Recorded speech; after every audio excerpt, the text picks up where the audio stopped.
I'm so excited to show what you can do and create this beautiful box from 2 sheets of 12 by 12 paper.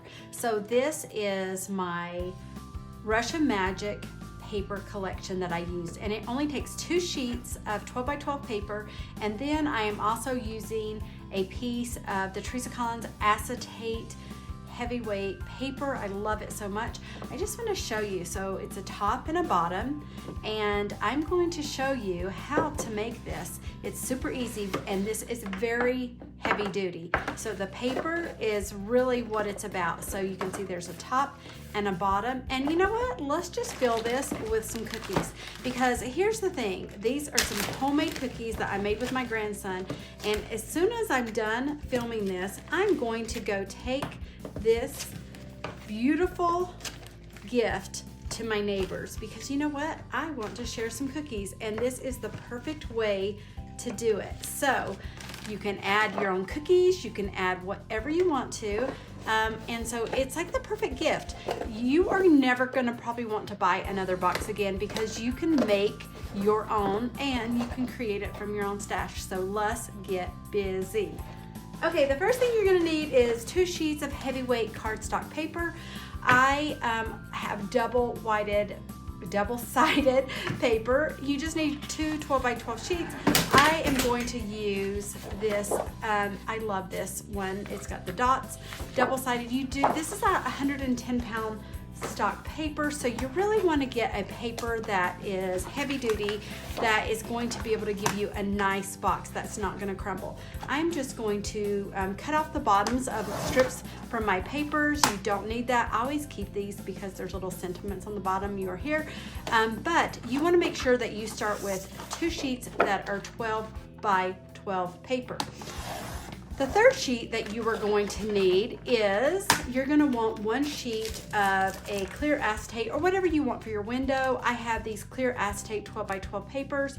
They are premium clear acetate, and I absolutely love these. I also have them in designs, but I'm just going to do the clear for this one. So you can see it kind of has a film on this, milky. And you're just going to peel this off. It is on one side. I do this to protect it, so it's very therapeutic just to take this and to pull this off. Here we go. Voila. So take that, discard that, and then you need 1 piece that is 7 by 7.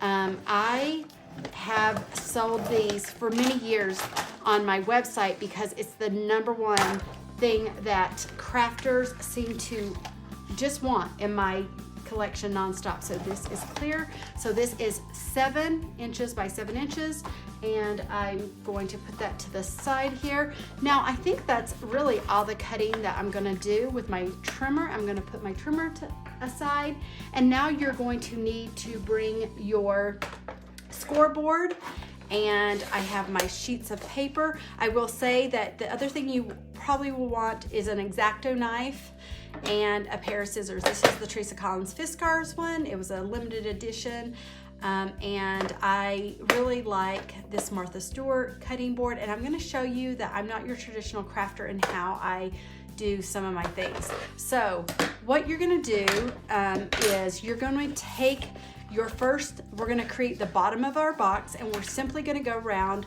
at the 2-inch mark on all 4 sides. So I want you to score at 2 inches on all 4 sides of your 12 by 12 paper.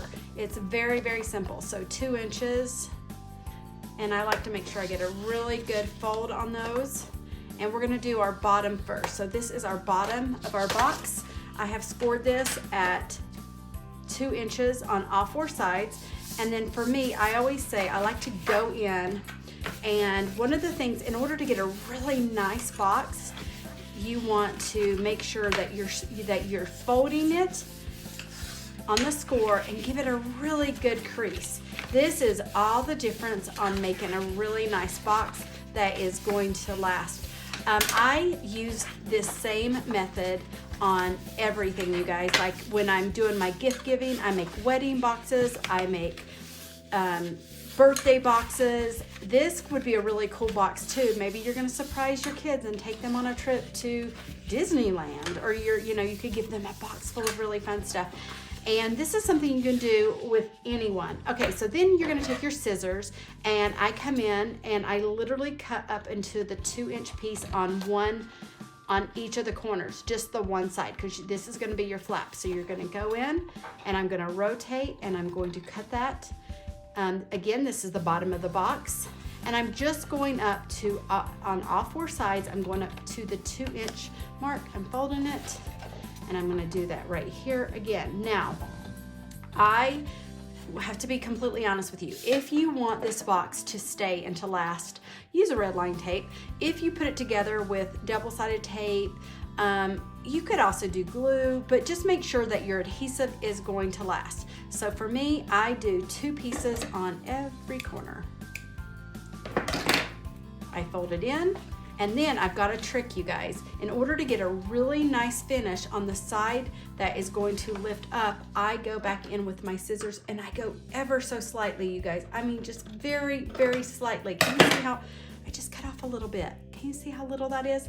And then I go in and I put my adhesive all the way on the 2 sides. You could do 3, but just to save a little bit of time here, I'm gonna just show you how I do this.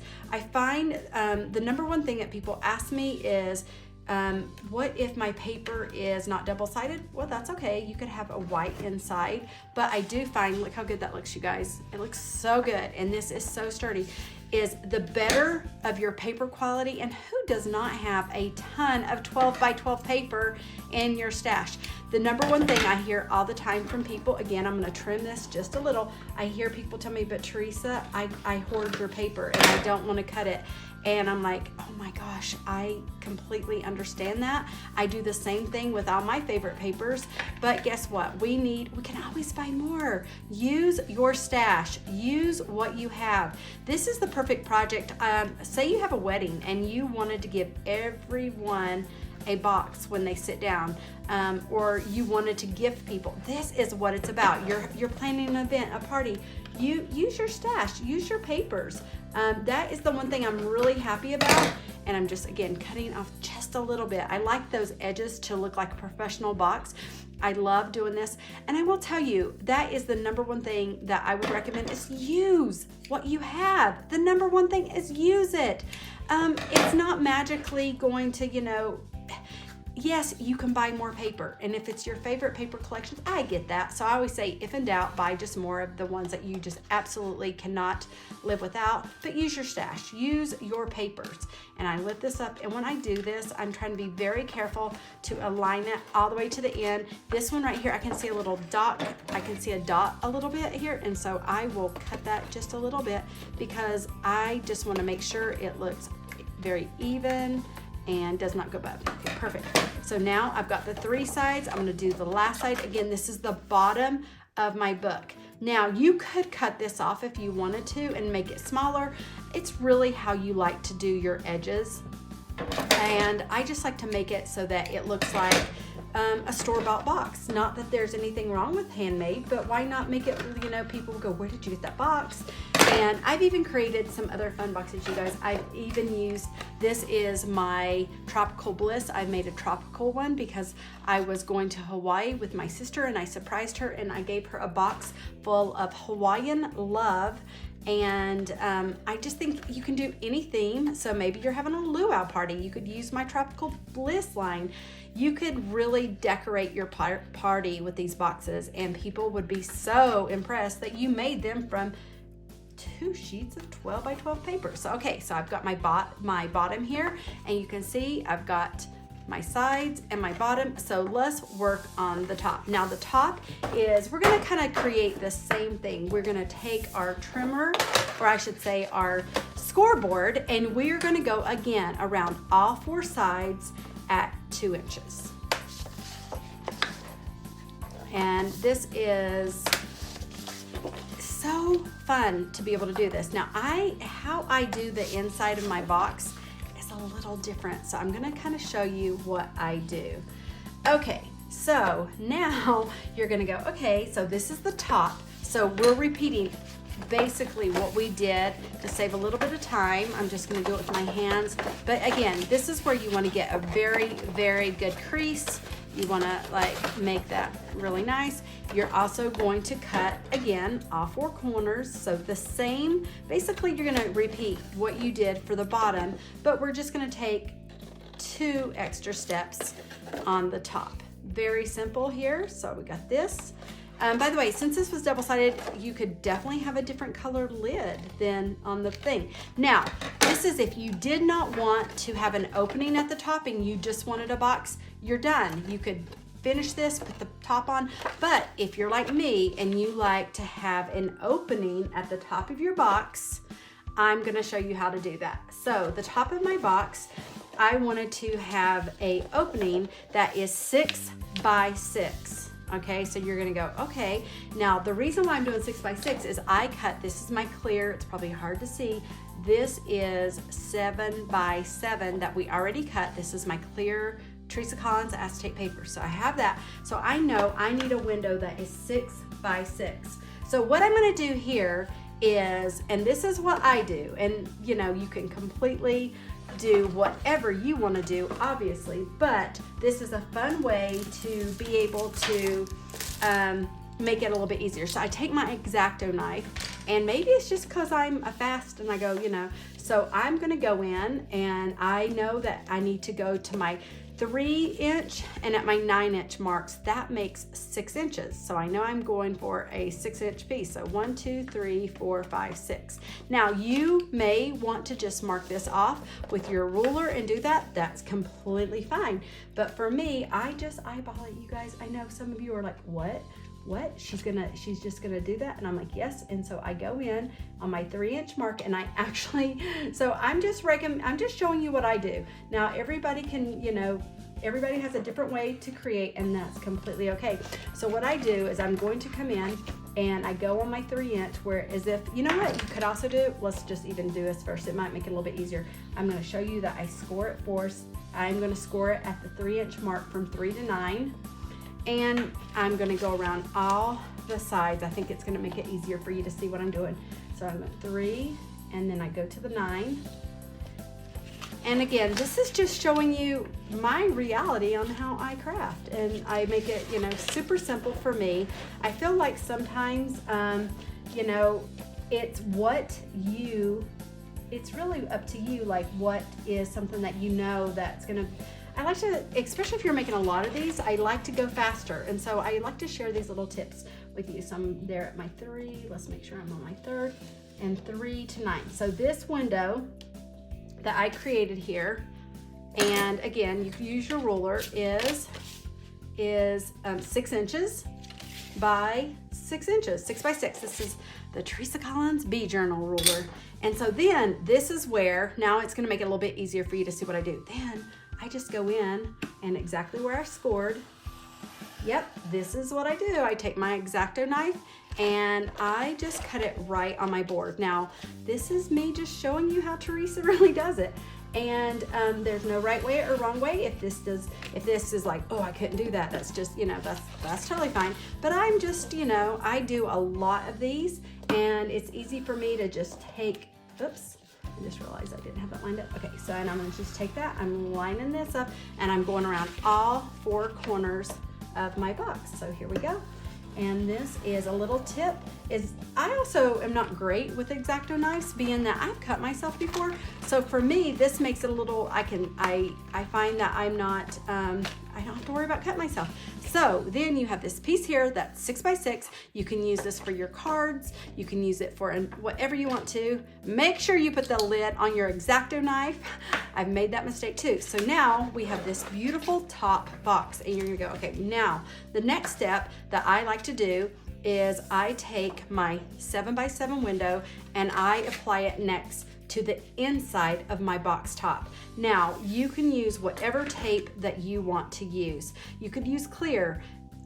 People always say, Teresa, what is the #1 thing that you recommend or that you can use? Tell me what I can use that will make it absolutely not show, and I go, well, there's no such a thing. It's going to show a little, maybe not, some things don't show as much, but I found that this is perfect for me. Like, I go really close to the 6x6 inside of my window because I want to make sure that it's completely secure on all 4 sides. And then I'm going to take my double-sided tape, and this is just a double-sided tape. I found that when I use my Teresa Collins Mega Runner, which I love so much, it just didn't stay down the way I wanted it to. So I really like this very strong double-sided tape, and I found that this doesn't show as much as when I use this. My red line tape did show more, and I don't really want people to look in their box inside and go, oh, that's kind of weird. People will not notice this. So then I take it and then I visually just kind of put it on top, and I go, okay, so this is 7x7, and then I place it on top. And then what I like to do, I try not to touch the inside because I do not want it to get my fingerprints everywhere. So then I go and I go around the edges with my scoring tool, and then you go over, and I know it's hard to tell at home, but you guys, it's completely clear. So now I'm gonna repeat exactly what I did for the bottom again. So we're gonna just work on that. And again, give yourself the time. If you want it to look really good, make sure that you folded, that you have really given it a nice, even, about said a scrub. Why would you give it a scrub? Oh my gosh. There you go, reality of making sure that your folds are nice and flat. Okay, again, I like to go in here and I like to make sure that when I pull this in, I just cut off a very, hopefully you can see, just a very tiny section on the corners so that it aligns up. And then again, I like to put a couple pieces on my each piece, and I do use the red line tape again for this part because I feel like it really does. It's like, well, red line tape is not coming undone. Let's just talk about that. And the reason why I'm not doing liquid, because some of you are like, well, Teresa, why aren't you just using your liquid? Because I love my liquid. I love my art glue, but I'm also impatient. And when I'm especially making a lot of these, I want to make sure that I am, oh, look how good that looks, you guys, right there. Like, that looks so good. I just want to make sure that, okay, that looks really good. I want to make sure that my project is not going to come done, one, but number two is time. Time is something that's very valuable, and I always think, well, why don't I just, go ahead and use the red line tape. Some people go, well, it's a little bit more expensive, but for me, I'm that messy glue girl, and so even right now, I'm going to just quickly put the top together for you, and hopefully you can see what I'm doing here. I'm just going around and I'm placing the insides, and I'm going to do this very quickly so that you can kind of see how I created my box. Now, you're going to get addicted. If you have not made 12 by 12 paper boxes, let's just talk about how great this is. Affordable, because hey, have you looked at the prices of boxes recently? And the other thing is it's customizable.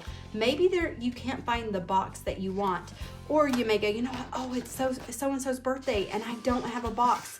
And the thought of giving someone a beautiful box, you can add ribbon on the top, and you can just really make it like so special and really give them something that I believe is personalized and beautiful and easy. You're using the papers that, let's all talk about it. If you are a paper crafter like me, you have a lot of paper, right? So now I've done my top. You can see the inside, you can see it there. You literally are going to put this on top of your box. Okay, here we go. There you go, guys. This is from 12 by 12 paper, 2 sheets, a little bit of acetate if you want a window, and then what could be better than filling it up with cookies, giving it away as a treat. I hope you've enjoyed my 12 by 12 paper box tutorial and that you're inspired to make a box. Leave a comment, please. Like and share this video with your community. Become a friend, and I hope you will check back every day for inspiration, and that you will like and subscribe and follow. Thank you so much.